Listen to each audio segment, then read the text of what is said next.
নমস্কার বন্ধুরা, welcome to travel across. আজকের এই ভিডিওতে তোমাদের সঙ্গে শেয়ার করতে চলেছি আমাদের সান্দাকফু ট্রেকের অভিজ্ঞতা। পশ্চিমবঙ্গের সর্বোচ্চ শৃঙ্গ সান্দাকফু প্রায় ৩৬৬৫ মিটার উচ্চতায় অবস্থিত। ভারত ও নেপালের সীমান্ত বরাবর অপূর্ব প্রাকৃতিক সৌন্দর্যে ভরা এই ট্রেক রুটটি কেমন, কি কি দেখলাম আমরা এই রুটে, আর এই ট্রেকের খরচই বা কেমন, কোথায় থাকলাম, সব কিছুই থাকছে এই ভিডিওতে। কাজেই ভিডিওটা স্কিপ না করে শেষ পর্যন্ত এই ছোট্ট ভিডিওটি দেখতে থাকো আর এনজয়। কলকাতা থেকে নিউ জলপাইগুড়ি স্টেশনে নেমে পৌঁছতে হবে মানেভঞ্জনে, কারণ এই ট্রেকটি এখান থেকেই শুরু হয়।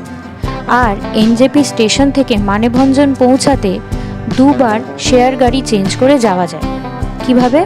এনজেপি স্টেশন থেকে সুখিয়াপোখরি এবং সুখিয়াপোখরি থেকে মানেভঞ্জন, এই পুরো শেয়ারের রাস্তাটা 200 থেকে 400 টাকা পার হেডের মধ্যে হয়ে যায়। নিউ জলপাইগুড়ি স্টেশনে নেমে মানেভঞ্জন পৌঁছে ওই দিনই ট্রেক শুরু করাটা বেশ কষ্টকর, তাই সেই দিনটা মানেভঞ্জন কিংবা তার থেকে আরেকটু এগিয়ে গুরদুম অথবা আরেকটু এগিয়ে ধোত্রে, এই দুটি জায়গায় স্টে করে যেতে পারলে খুবই ভালো হয়। তার পরের দিন ট্রেক শুরু করতে পারলে সব থেকে বেটার।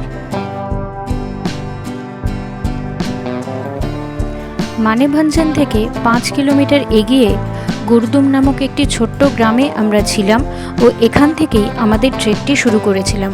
পাহাড় চড়ার মজা আমাদের মতো সমতলের মানুষদের কাছে অত্যন্ত থ্রিলিং, আবার কষ্টকর। তাই আমরা সকাল 9:30 নাগাদ হাঁটা শুরু করে বেশ আস্তে ধীরেই এগোতে থাকলাম। আজ আমাদের ডেস্টিনেশন 9 কিলোমিটার দূরে টুমলিং। আমরা যে বেশ ধীরেই এগোচ্ছিলাম তা আমাদের গাইড আঙ্কেলকে দেখে ভালোই টের পেলাম। 64 বছর বয়সী আমাদের গাইডকে দেখে পাহাড়ি আর সমতলী মানুষদের শারীরিক ক্ষমতার পার্থক্যও বেশ বুঝলাম। এই রুটে গাইড নেওয়া কিন্তু মাস্ট।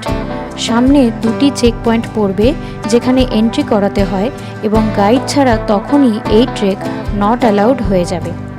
গাইড চার্জ মোটামুটি 1200 থেকে 1500 টাকা পার ডে হয়ে থাকে, এবং যতদিন আপনি ট্রেক করবেন ততদিন কিন্তু গাইড আপনার সঙ্গেই থাকবে। বেশ খানিকটা চড়াই পেরিয়ে এসে অনেকটা উঁচু থেকে পাহাড় ও মেঘের আনাগোনা দেখতে দেখতে প্রাণ জুড়িয়ে গেল আমাদের, আর কষ্টের বোঝাও ধীরে ধীরে লাঘব হতে লাগলো। চড়াই পেরিয়ে এবার এলাম বাঁধানো রাস্তায়। প্রসঙ্গত বলে রাখি, এনজেপি থেকে Sandakphu land rover, Bolero, tata Sumo ইত্যাদি গাড়িতে করেও পৌঁছানো যায় মাত্র 4 থেকে 5 ঘন্টায়, যার রেট চার্টটা স্ক্রিনে দিয়ে দিলাম। সকাল থেকে হাঁটছি আমরা, গুরদুম থেকে হাঁটা শুরু করেছি। 7 কিলোমিটারে আজকে রাস্তা, টুমলিং যাচ্ছি। তার পথে মেঘমা ভিলেজটা আসার আগেই আমরা মেঘে ঢেকে গেছে চারপাশ, দেখতে পাচ্ছি কখনো রোদ উঠছে, এর মধ্যে দিয়ে হাঁটছি। অসাধারণ লাগছে। সবার অন্তত 2বার তো এই এক্সপিরিয়েন্স করা উচিত। খারাপ রাস্তা পেরিয়ে এসেছি, এটা ভালো রাস্তা, গাড়ির রাস্তা। এখন আমরা নেপালে যাচ্ছি।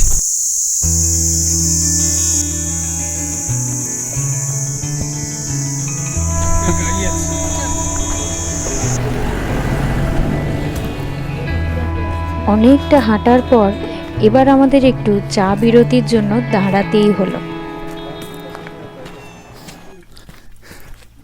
নেপালের একটা হোমস্টে এটা।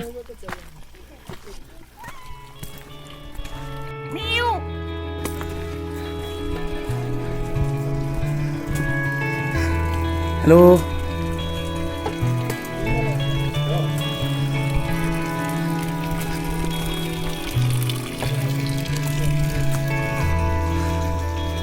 খুব সুন্দর জায়গা। নেপালের একটা গ্রাম।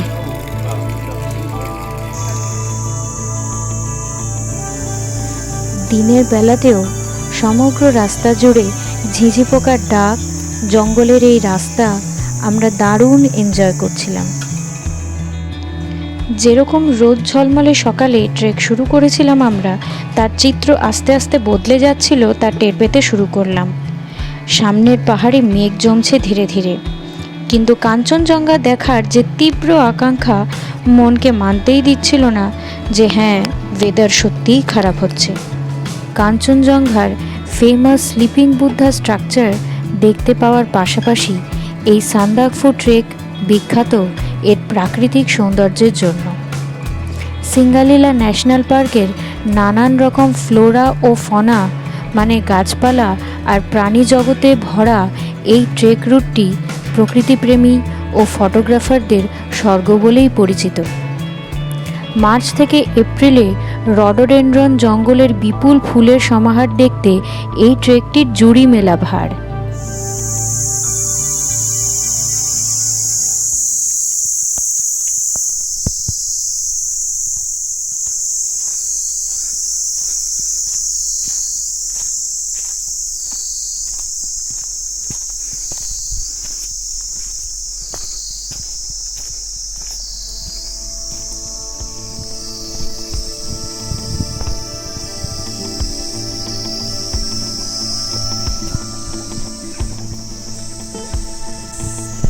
অনেকটা পথ চলে এসে মেঘমাতে ঢুকছি।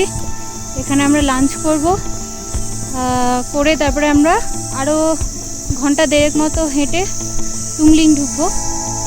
আশপাশটা এত সুন্দর, আমি দেখাচ্ছি।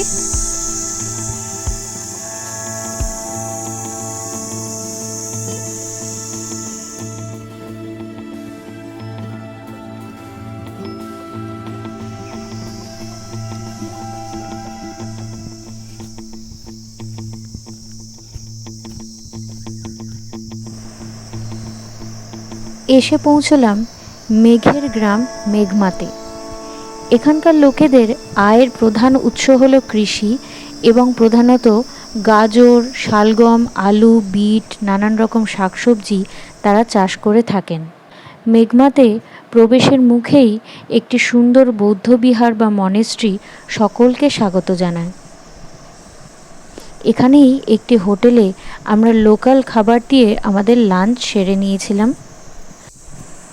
এই সুন্দর ট্রেক রুটে ভারতীয় ও তিব্বতী সংস্কৃতির মেলবন্ধনের নিদর্শন পাওয়া যায় পরতে পরতে। ঝর্ণার জলকে কাজে লাগিয়ে ছোট বৌদ্ধ স্থাপত্যে তিব্বতীদের পবিত্র ঘণ্টাধ্বনি বাজানো চলছে। টুমলিং পৌঁছে হোটেলে রাত কাটানোর পর সকালে উঠে কুয়াশা ও মেঘে ঢাকা এই দৃশ্য চোখে পড়ল, কারণ গতদিন সারা রাত ঝড় বৃষ্টি হয়েছে। এবারে আশেপাশের অন্যান্য ট্রেকাররাও বলতে শুরু করলো যে আমরা খারাপ আবহাওয়ার কবলে পড়েছি।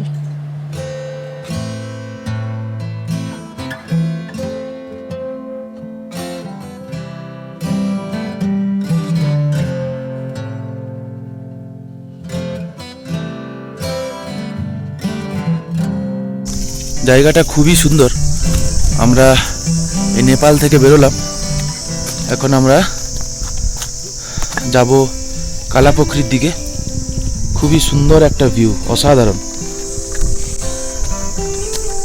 মেঘ, কালকে রাত সারা রাত তো বৃষ্টি হয়েছে, ঝড়ও হয়েছে খুবই। সবাই আমরা বেরিয়েছি আস্তে আস্তে। আজ আমাদের 16 কিলোমিটারের জার্নি, ডেস্টিনেশন কালিপোখরি। ঝোড়ো হাওয়ার রেশ সাথে নিয়ে সকাল 7:30 নাগাদ বেরিয়ে পড়লাম আমরা। আজ সারাদিন সিঙ্গালিলা ন্যাশনাল পার্কের মধ্য দিয়েই হাঁটা আমাদের। কিছুটা এসে এন্ট্রি করাতে হলো। এন্ট্রি ফিজ 120 টাকা পার হেড।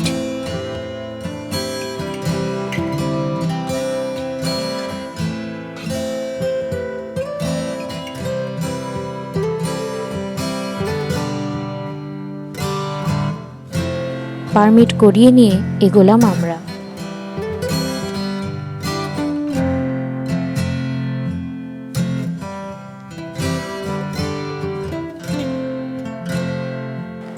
আজকের রাস্তাটিকে দুভাগে ভাগ করা যেতে পারে। টুমলিং থেকে গ্যারিবাস 7 কিলোমিটার এবং গ্যারিবাস থেকে কালিপোখরি 6 কিলোমিটার। এই 7 কিলোমিটার গ্যারিবাস পর্যন্ত রাস্তা তবু বেশ সুন্দর। সিঙ্গালিলা ন্যাশনাল পার্ক এবং জঙ্গলের মধ্যে দিয়ে যাওয়ার রাস্তা, খুব বেশি চড়াই উতরাই নেই। কিন্তু গেরিবাসের পর থেকে পুরোটাই বেশ খানিকটা চড়াইয়ের মধ্যে দিয়েই পৌঁছাতে হয় কালীপোখরি। কাজেই আজকে অনেকটাই এনার্জির প্রয়োজন ছিল আমাদের।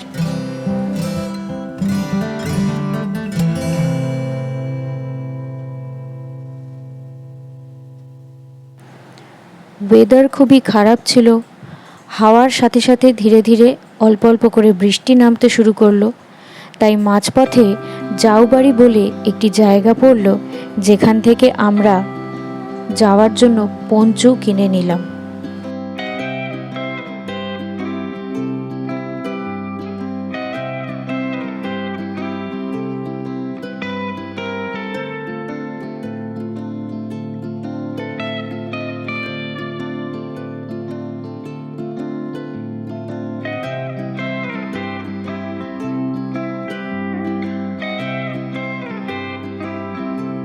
কালাপুকুরি যাওয়ার জন্য মাঝখানের রাস্তা, গেরিবাস এসে পৌঁছেছি আমরা। এই রাস্তা দিয়ে এরকম আবহাওয়ার মধ্যে দিয়ে যেতে আমাদের খুবই কষ্ট হচ্ছিল, কিন্তু ট্রেক করার মজাই এটা। আর ট্রেকের এই নেশাতেই আমাদের আসা। চারপাশে প্রকৃতিকে উপভোগ করতে করতে এগিয়ে চলেছিলাম আমরা। আজ আমরা কিছুই খাওয়া দাওয়া করিনি। সঙ্গে নিয়ে আসা অল্প কিছু খাবার, ড্রাই ফ্রুট নিয়েই আমরা আজকে ট্রেকটি সম্পূর্ণ করেছিলাম। সামনের আমাদের ভিজিবিলিটি আস্তে আস্তে কমতে থাকলো।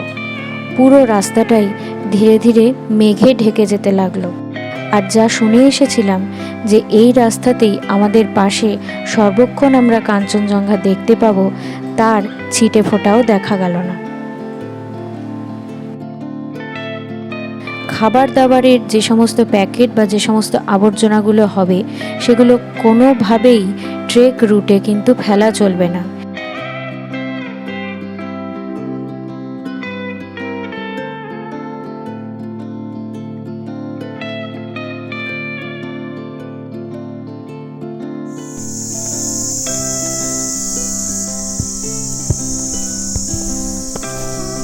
কালাপুকুরি আরও 1 ঘন্টা রাস্তা বাকি। সকাল থেকে 7:30 থেকে হাঁটছি, শেষই হয় না। পুরো মেঘের ভিতর দিয়ে আমরা হাঁটছি। এগুলো কিন্তু কুয়াশা নয়, পুরো মেঘ। একটুখানি করে আসে, ঢেকে দিয়ে যায়, একটুখানি করে ফাঁকা হয়, এরকমই চলছে আজ পুরো দিন। কখনো একটু একটু করে বৃষ্টি তো হচ্ছেই, লেগেই আছে। পা প্রচণ্ড ব্যথা। কালাপুকুরিতে গিয়ে আমাদের ওখানে কোনো থাকার ব্যবস্থা আছে, হোমস্টে, ওখানে আমরা থাকবো। আজকে আমরা 16 কিলোমিটার হাঁটলাম।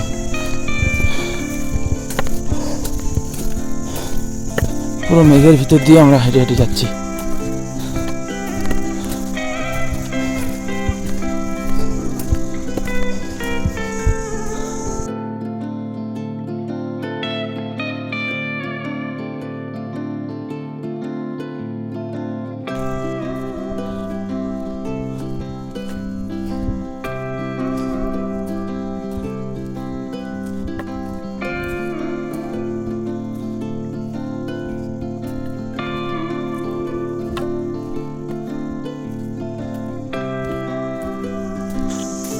রাস্তাটার নিচে ছবি নাও, পুরো পাথর। এই রাস্তা দিয়ে গাড়িও যাচ্ছে, গাড়িতে যারা আসছে তাদের হয়তো খুবই কষ্ট হচ্ছে। এইভাবে আজকে 16 কিলোমিটার পথ অতিক্রম করে আমরা এসে পৌঁছলাম কালীপোখরি লেকের কাছে।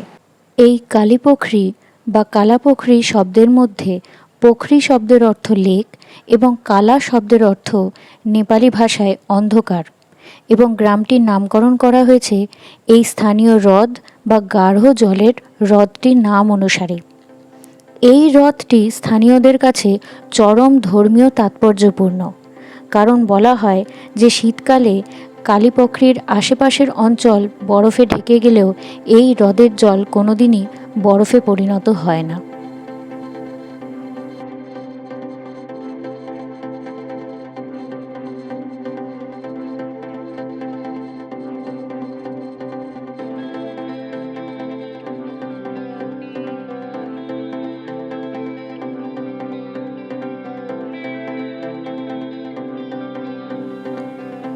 প্রচণ্ড খারাপ আবহাওয়ার মধ্য দিয়ে খাড়া চড়াই পেরিয়ে আমাদের সারা শরীর ক্লান্ত। অবশেষে এসে পৌঁছলাম আমরা কালীপুখরি। আজ 10,400 ফুট উচ্চতা গেইন করলাম আমরা।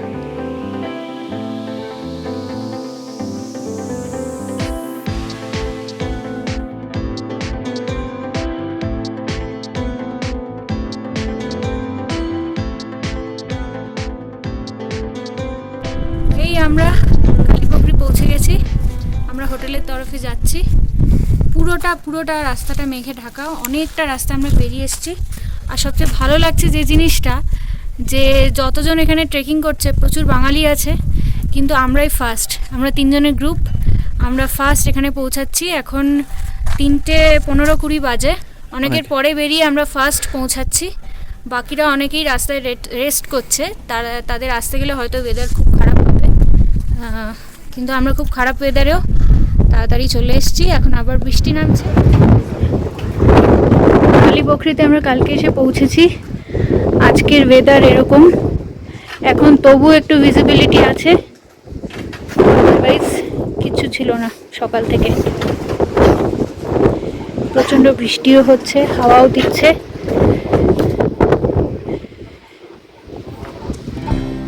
এই অবস্থায় আমরা সান্দাকফু অব্দি এগোচ্ছি না। নিজেদের রিক্রিয়েশনের জন্য অনেক মূল্য ব্যয় করে মানুষ বেড়াতে বেরোলেও বেড়ানোর আসল নিয়ন্ত্রণ যে প্রকৃতির হাতেই থাকে, এই সব অভিজ্ঞতা থেকে আমরা স্পষ্ট হই। কাজেই প্রকৃতির কাছে কোনো রকম জোর খাটানো একেবারেই চলে না। সামিট না করতে পারায় আমাদের হাতে যে 2 দিন এক্সট্রা থাকলো, সেই 2 দিনও আমাদের অগত্যা হোটেলের ঘরে বসেই কাটাতে হলো। এই ট্রেকটি করার আদর্শ সময় হলো মার্চের শুরু থেকে মে মাসের মিডল পর্যন্ত এবং অক্টোবরের মিডল থেকে পুরো নভেম্বর মাস পর্যন্ত। আমাদের ব্যাড লাক যে আমরা সান্দাকফু সামিট করতে পারিনি। 6 কিলোমিটার বাকি থাকতে প্রচণ্ড খারাপ আবহাওয়ার জন্য কোনো রকম রিস্ক না নিয়ে আমরা নেমে এসেছিলাম আবার গুরদুমে। কারণ সেই একটাই, মুষলধারে একটানা সারা দিন রাত ব্যাপী বৃষ্টি।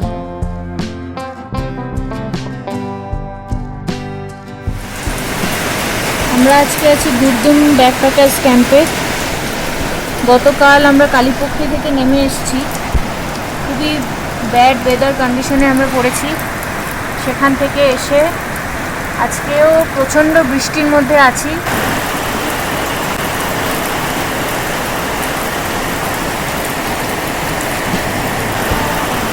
অবশেষে বৃষ্টি থামলো এবং আমাদের ফেরার দিন খারাপ আবহাওয়ার জন্য পাহাড়ি রাস্তায় জায়গায় জায়গায় ধস নামা দেখতে দেখতে আমরা ফিরলাম কলকাতায়। এই ট্রেকের একটি ট্যুর প্ল্যান এবং সম্ভাব্য খরচ তোমাদের স্ক্রিনে দেওয়া থাকলো। আশা করছি তোমরা সকলেই এই ট্রেকে একবার হলেও অন্তত যাবে এবং এনজয় করবে। ভিডিওটি তোমাদের কেমন লাগলো তোমরা জানিও এবং আমাদের ভিডিওটি লাইক, কমেন্ট, শেয়ার আর সাবস্ক্রাইব করো। টাটা।